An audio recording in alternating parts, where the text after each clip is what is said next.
Hey, welcome back. And if you're new here, my name's Christina Kent, and I'm a fine artist based out of San Francisco. And today I wanted to walk through my painting process for this plein air painting, with the idea being to focus on making definitive, bold brushstrokes.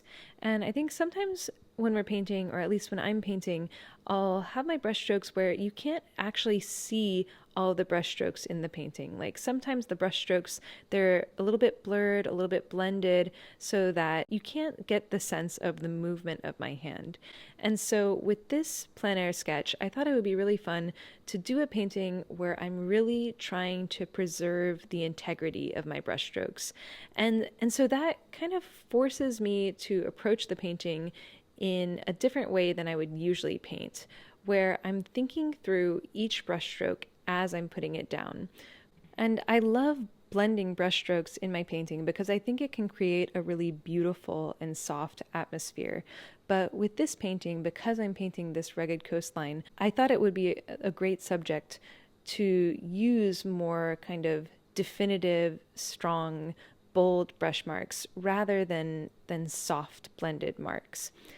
And so my idea here is to lay down each brushstroke with confidence and with conviction, and to not mess with it after I put it down.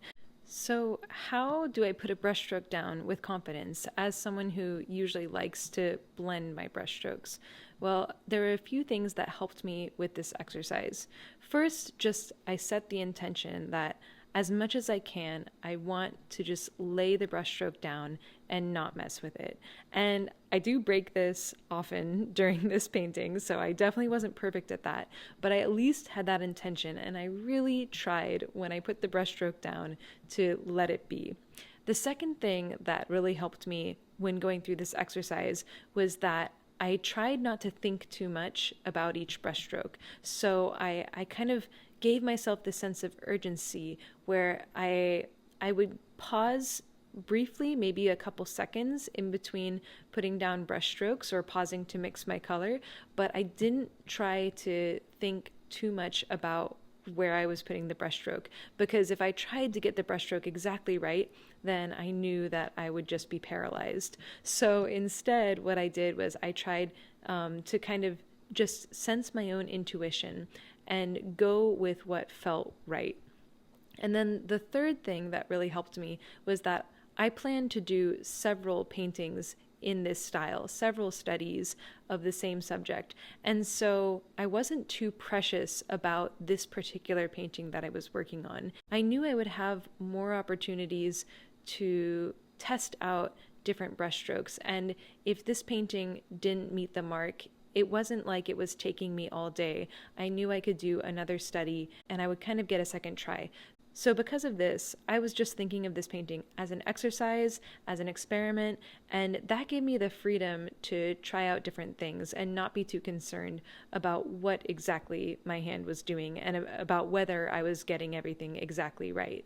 I will say, when I put a brushstroke down and then I feel like it's not right, and so I try to lay another one on top of that, oftentimes it just makes it worse. So it reminds me that sometimes the first mark that we put down is actually the best mark. And my initial intention was to do sort of one layer of brushstrokes with this painting. I ultimately wasn't able to do that entirely. So I did feel like the colors that I was using for the rocks in the foreground were a little too dark ultimately. So towards the end, I decided to add some brushstrokes on top to add in those highlights. I do think the highlights add a nice amount of brightness, but I do lose a bit of that definitiveness in the mark making. And so while I'm working on this painting and as I'm adding in the brushstrokes, I'm really trying to just put a brushstroke down and let it be. And the other interesting thing about this is sometimes if you do that, then as you put down some other brushstrokes in the painting, the first one that you put down, it starts to work in the context of the other brushstrokes. Part of it involves suspending judgment and kind of just trusting that all of these confident brush marks will eventually come together into something that works. So here's how the final painting turned out, and I don't think it's the perfect painting. There are definitely some things that maybe I would have changed if I were to do this again, but at the same time, I'm really excited about the feel of the brushstrokes. I like the energy that you can feel within each brushstroke, the confidence, the definitiveness, the clarity of the brushstrokes. That's something that really draws me to this painting, and I feel like it has a sense of life to it as well.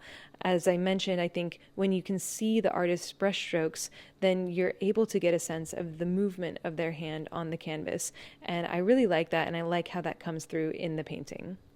I would encourage you, if you're doing a similar exercise at home, try doing this exercise with all the brushstrokes just in one layer. So don't layer any brushstrokes on top of others, and see how it turns out. See how those original marks look. Plan to do several paintings in this same style so that you don't feel like you need to get each brushstroke exactly right.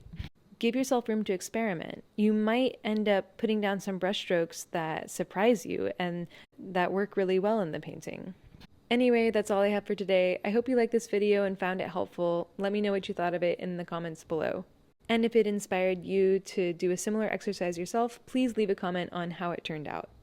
Thank you so much for watching, and as always, a huge shout out to my supporters on Patreon. You guys are amazing. Thank you for supporting this channel and for making these videos happen. If you like my art, if you like my videos, and you want to help me make more, check out my Patreon at the link. Thanks again for watching, and I'll see you next time.